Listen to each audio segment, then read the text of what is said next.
warahmatullahi wabarakatuh. Alhamdulillahilladzi hadana li hadza wa ma kunna linahtadiya laula an hadanallah. Asyhadu an la ilaha illallah wahdahu la syarikalah wa asyhadu anna Muhammadan abduhu wa rasuluhu la nabiyya wa la rasula ba'dah. Allahumma shalli ala habibina wa syafiina wa nabiyyina Muhammad ibn Abdillah wa ala alihi wa sahbihi wa man tabi'ahu wa nasarahu wa wala haula wa la quwwata illa billah. Amma ba'd, subhanaka la ilma lana illa ma 'allamtana innaka antal alimul hakim. Rabbi shrah li sadri wa yassir li amri wa hlul 'uqdatam min lisani yafqahu qawli. Allahumma a'inna ala dzikrika wa syukrika wa husni ibadatik. Allahumma anfa'na bima 'allamtana wa 'allimna ma yanfa'una wa zidna 'ilman nafi'a. Allahumma inna nas'aluka hubbaka wa hubba nabiyyika wa hubba man yuhibbuka. Allahumma ij'al hubbaka habba ilaina min anfusina wa auladina wa amwalina wa minal ma'il bardi amin ya rabbal alamin. Kaum muslimin wal muslimat, jamaah salat subuh, para shaimin shaimat rahimakumullah. Alhamdulillahirabbil alamin. Puja dan bersyukur kita haturkan kepada Allah Subhanahu wa taala bahwa hari ini kita diberi kesempatan lagi oleh Allah Subhanahu wa taala untuk melaksanakan berbagai amal ketaatan, memasuki hari yang ke-26 di bulan Ramadan tahun ini, di mana sebagian dari saudara-saudara kita sudah tidak lagi diberi kesempatan, dan kita teringat bahwa malaikat maut sedang mengintai kita. Maka marilah kita manfaatkan waktu yang tersisa dalam hidup kita dengan sebaik-baiknya. Semoga segala aktivitas yang kita laksanakan dari bangun tidur sampai tidur lagi tercatat sebagai sebuah amal soleh di hadapan Allah Subhanahu wa taala. Amin ya rabbal alamin. Tak lupa kita sanjungkan salawat, kita sampaikan salam kepada baginda junjungan Nabi besar Muhammad sallallahu alaihi wasallam serta para keluarga, sahabat serta para pengikutnya. Jamaah sekalian, zaman kecil dulu barangkali ada yang teringat puji-pujian, mungkin pernah dengar yang berbunyi biasanya diawali dengan La ilaha illallah al-malikul haqqul mubin Muhammadur rasul shadiqul wa'dil amin. Yang terusnya apa?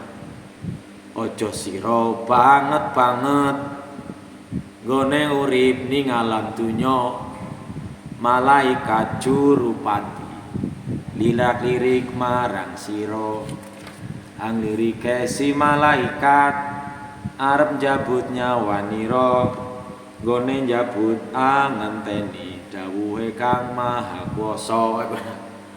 Kalau sudah tiba waktunya siro ora kena sumoyo.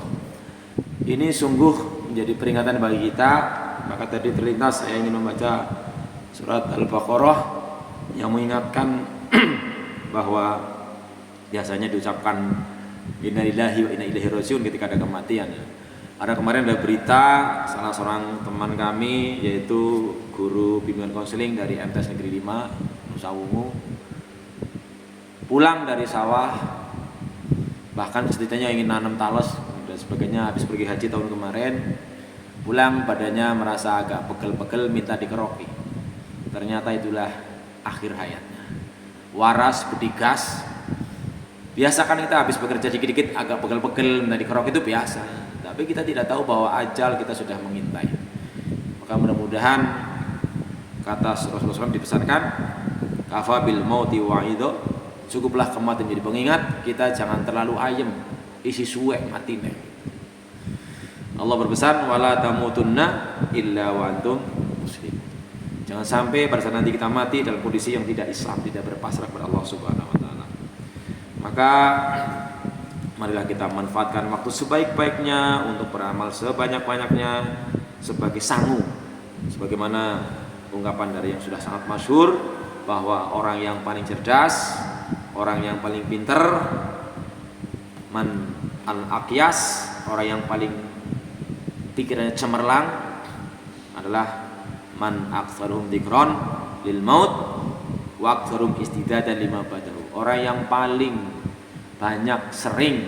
sering mengingat kematian, dilanjutkan dengan mempersiapkan bekal untuk kematian sebanyak-banyaknya. Kita tahu bahwa ketika kita nanti mati atau ketika seorang mati, ada 3 hal yang ikut mengantar ke kuburan.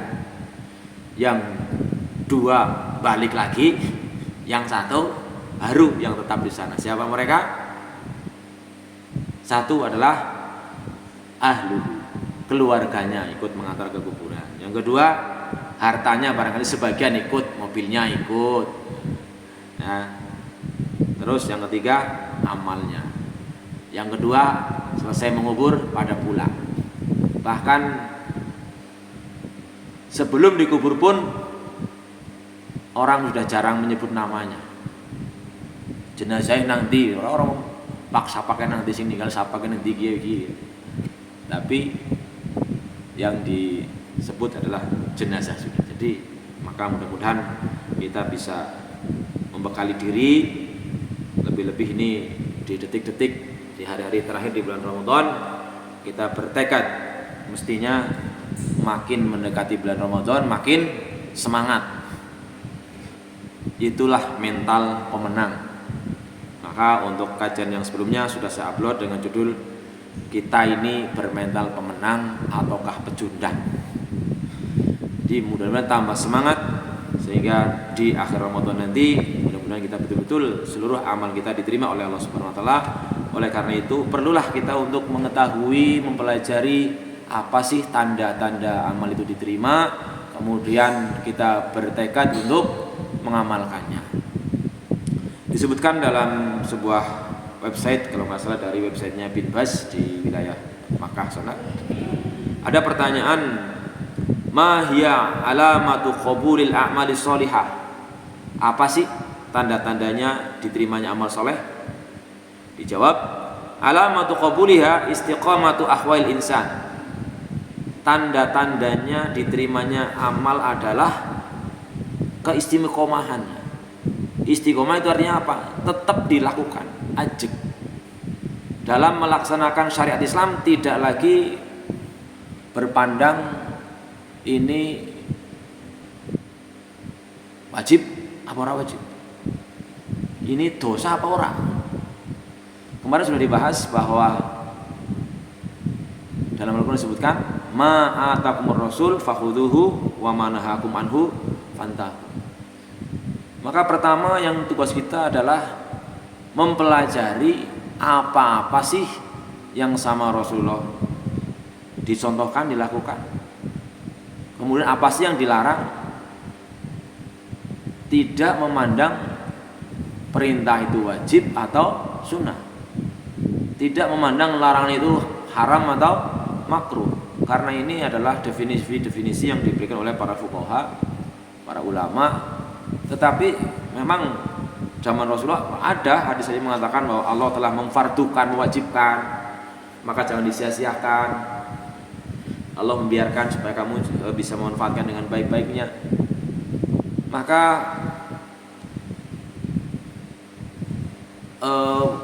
perilaku yang menurut saya terbaik itu ya ittaqillaha mastata'tu.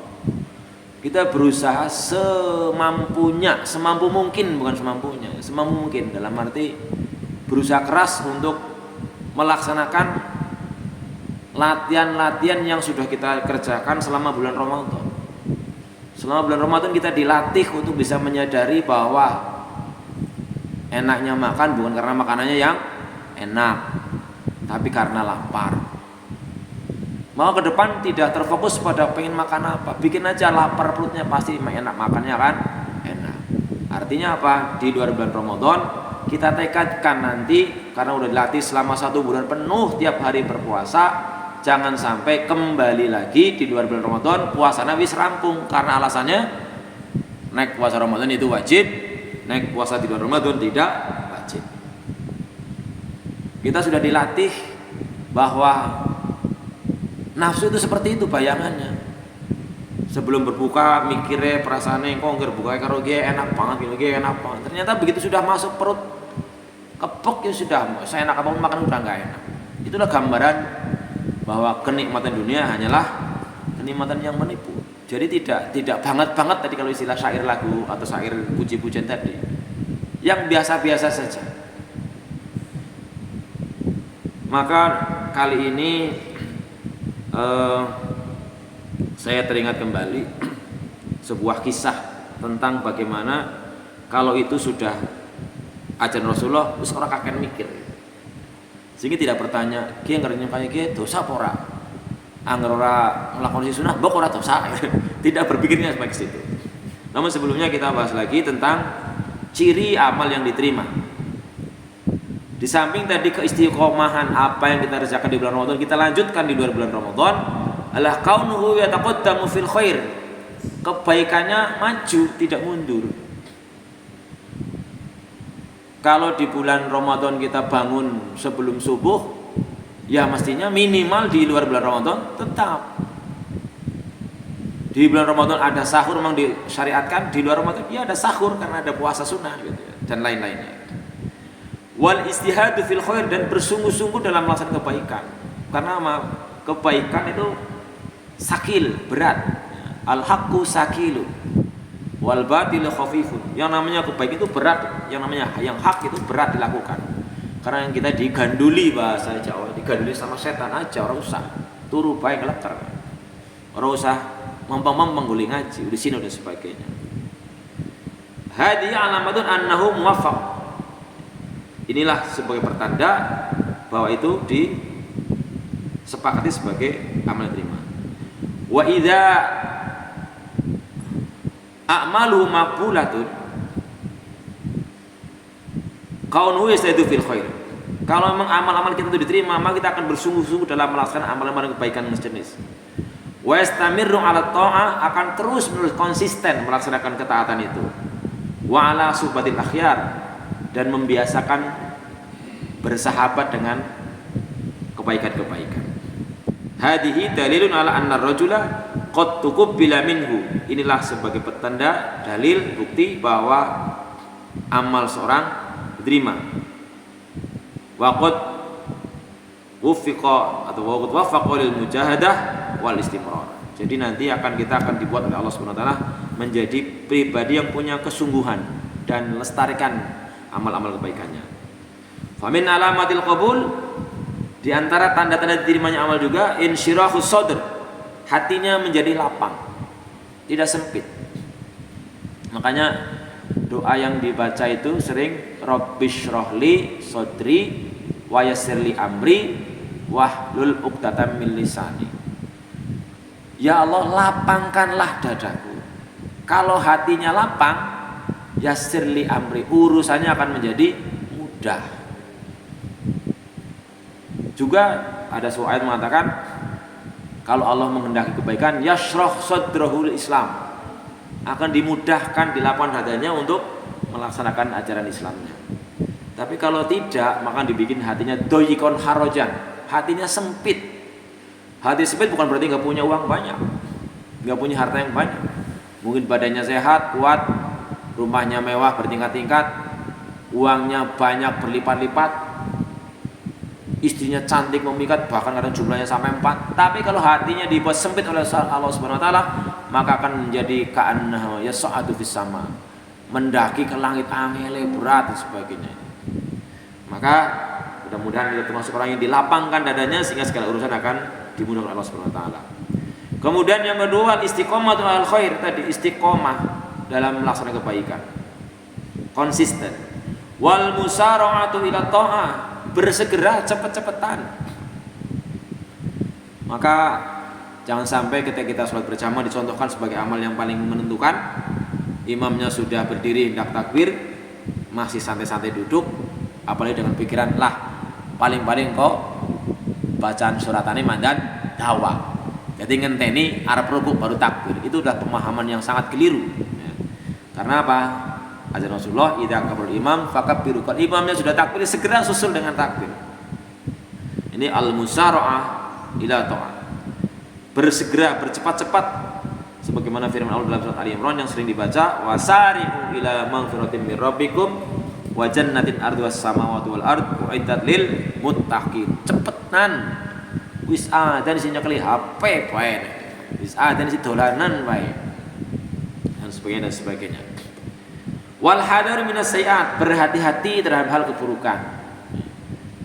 Karena apapun jenisnya, kita tidak boleh meremehkan kebaikan ataupun keburukan. Dulu ketika masih sanawiyah barangkali pernah mengingat ada cerita seseorang masuk surga gara-gara lalat, juga masuk neraka gara-gara lalat. Kan sepele hal lalat gitu. Yang masuk surga karena lalat adalah karena dia diceritakan menolong lalat lagi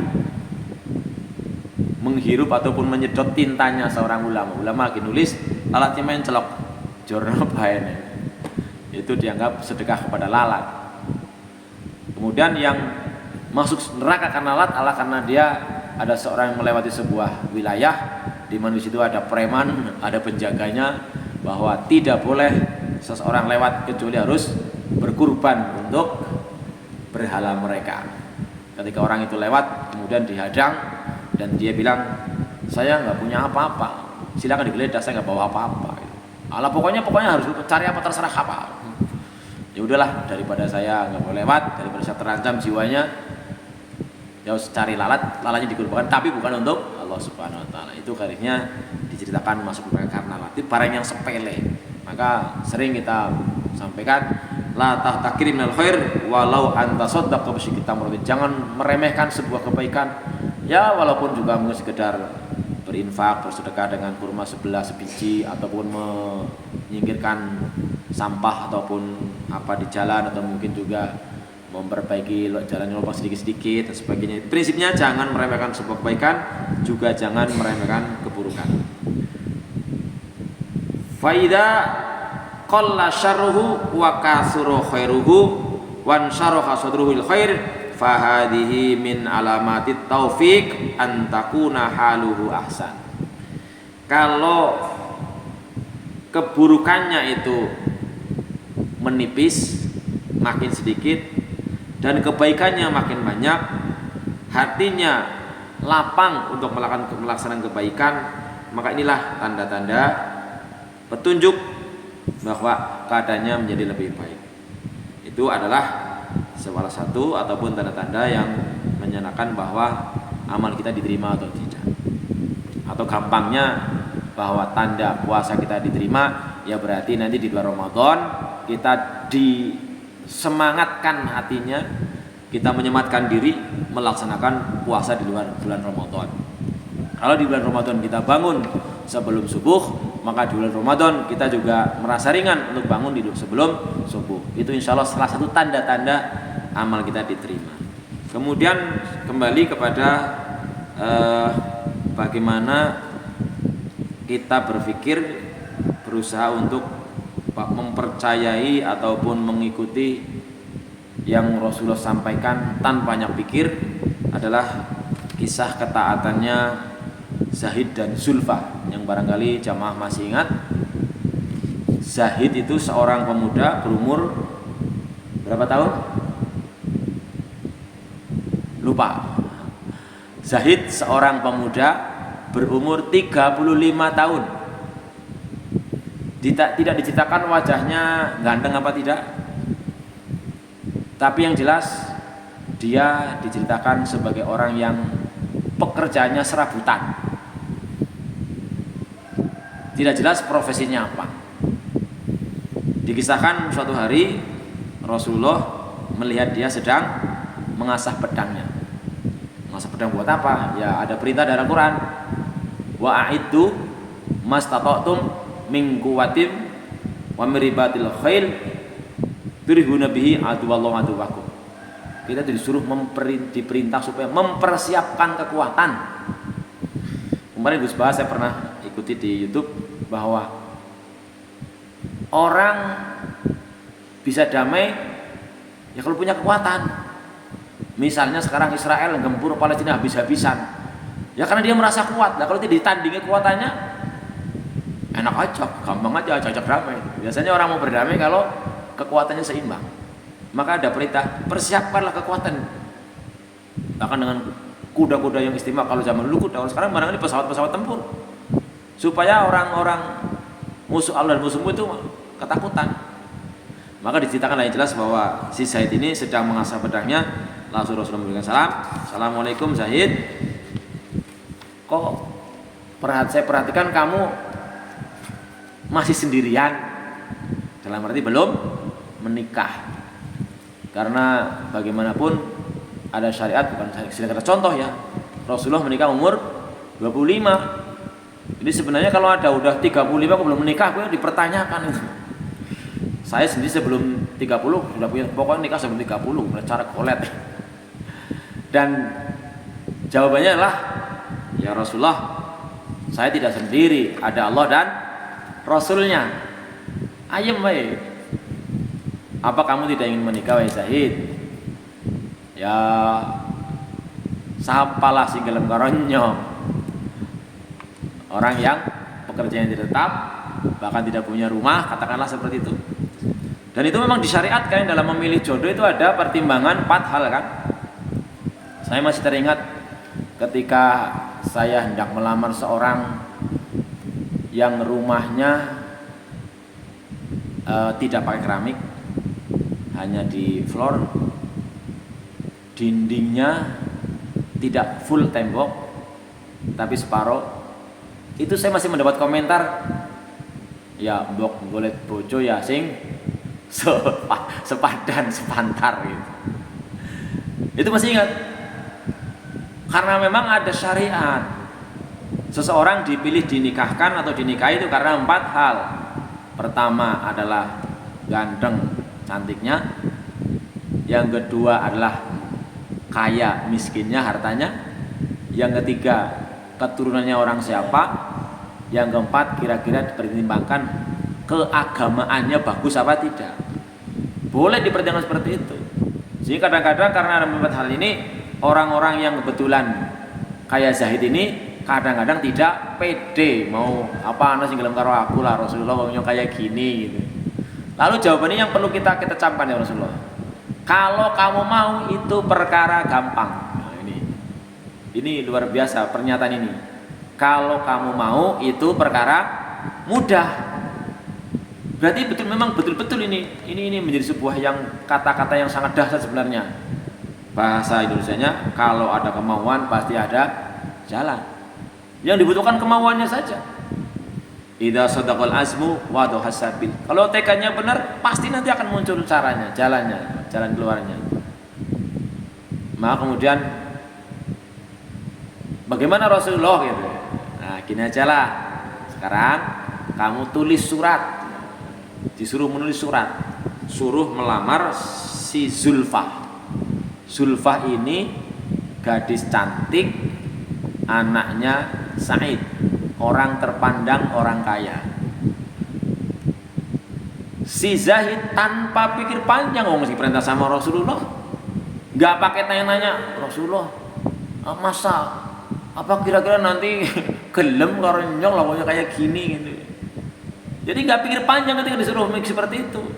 Ya akhirnya ditulislah suratnya, barangkali berbunyi ya Bismillahirrahmanirrahim pada saudaraku Said, ini saya disuruh Rasulullah untuk melamar putri panjenengan Zulfa. Diantarlah langsung surat itu ke rumahnya Said. Kemudian pada saat itu si Said sedang ada tamu di ruang tamu, sehingga ketika si Zahid memberi salam, Assalamualaikum, Saidnya keluar. Lalu, wahai saudaraku Said, ada apa Zahid? Ini saya disuruh mengantarkan surat sama Rasulullah. Dengan sembiranya diterima. Alhamdulillah, ini kehormatan bagi saya, luar biasa. Rasulullah mengirim surat bagi saya, mesti sebuah kehormatan. Tapi begitu dibuka dan dibaca, kira-kira kaget nggak? Orang kaya tahu persis ya. Orang kaya, anaknya cantik, dilamar oleh orang yang tadi pengangguran bahasanya lah. Kerjaannya serabutan, berarti kan disebut kerjaan orang genah gitu. Kira-kira kalau jenengan punya kedudukan seperti itu, kaget apa enggak? Wani-wani nih gitu ya. Tapi kalau saya pribadi, ketika tadi menjawab keluarga saya mengatakan begitu, yang lebih itu ya sing seimbang lah, usah.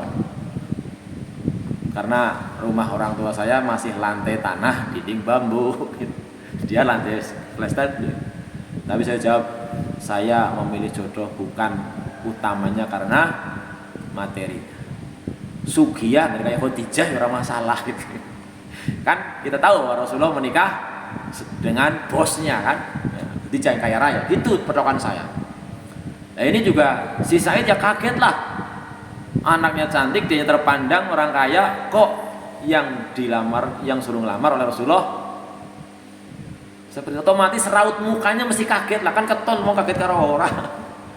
Nah, rupanya Zulfa melihat pas di dalam itu, ada apa ya, kok ini tamunya nggak disuruh masuk.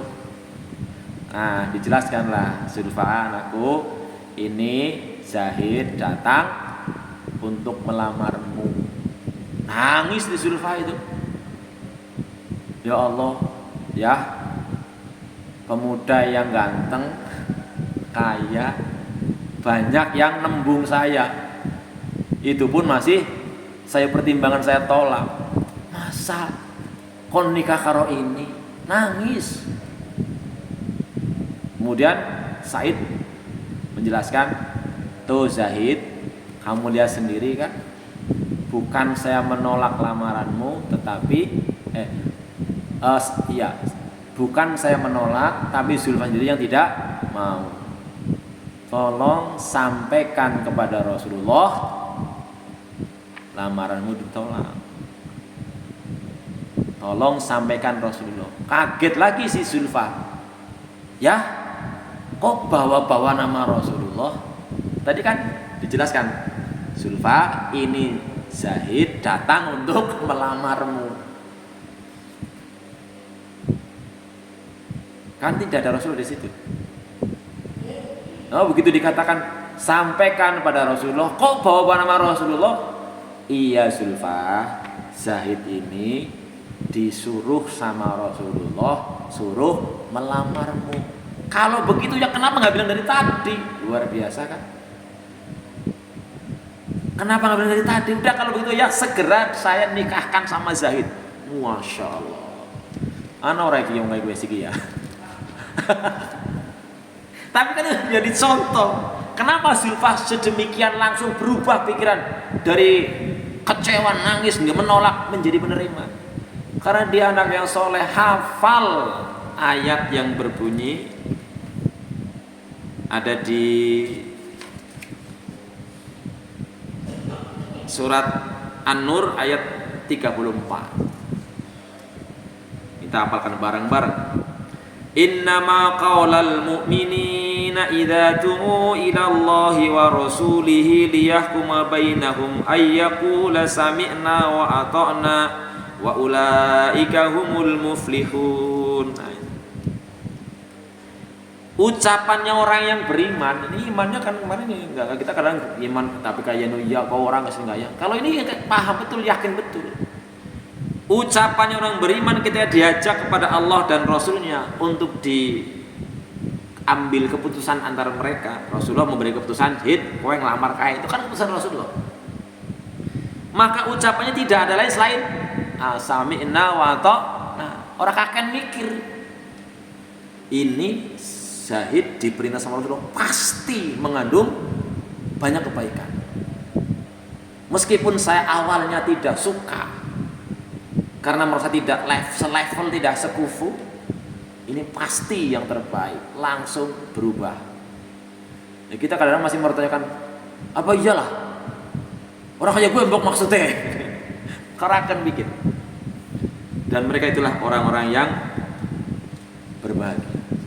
Maka ini pengamalan dari apapun yang Rasulullah bawa, pokoknya ambil aja.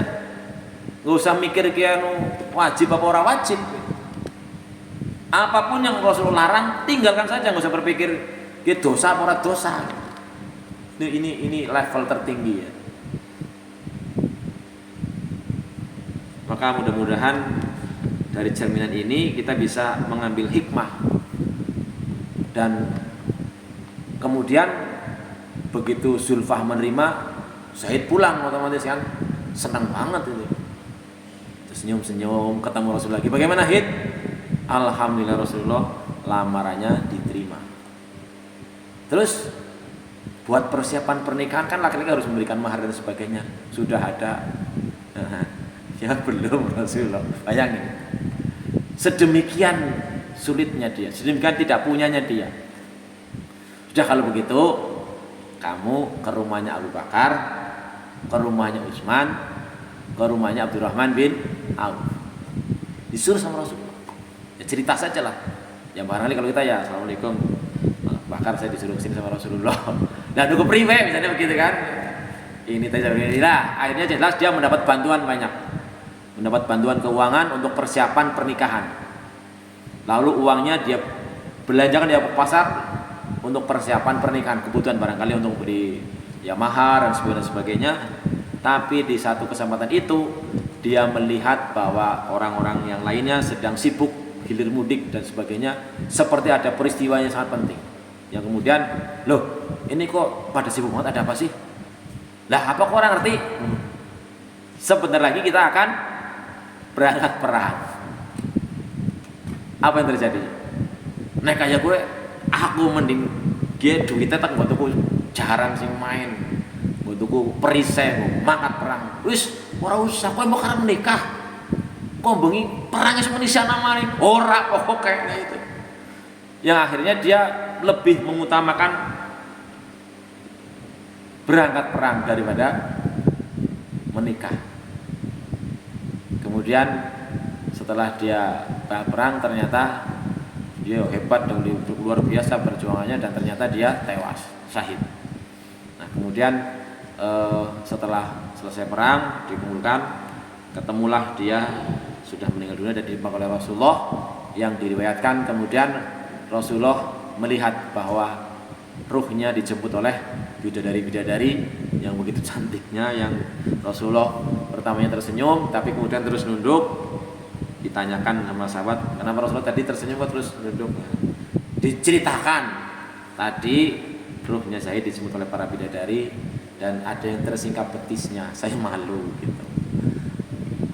Kita jangan berambil, karena ada prinsip kan dalam hal cerita ini, fa'tabiru ya ulil absor, ya ulil albab. Ambillah pelajaran, jangan pakai menyimpulkan karuan anu ternyata anu marep tadi syahid ya Zulfah gelem. Bukan itu. Kan ketika tadi Zulfah dilamar kan dia nggak tahu akan peristiwa ini yang akan terjadi. Cuma dia mau meyakini bahwa keputusan Allah pasti yang terbaik. Itu mudah-mudahan ini yang bisa kita ambil pelajaran. Jangan kemudian karuan ternyata orang sudah dibojone kok. Ya kita tahu bahwa Rasulullah menyampaikan sesuatu dasarnya adalah wahyu. Imama wa yantiqu anil hawa in huwa illa wahyu.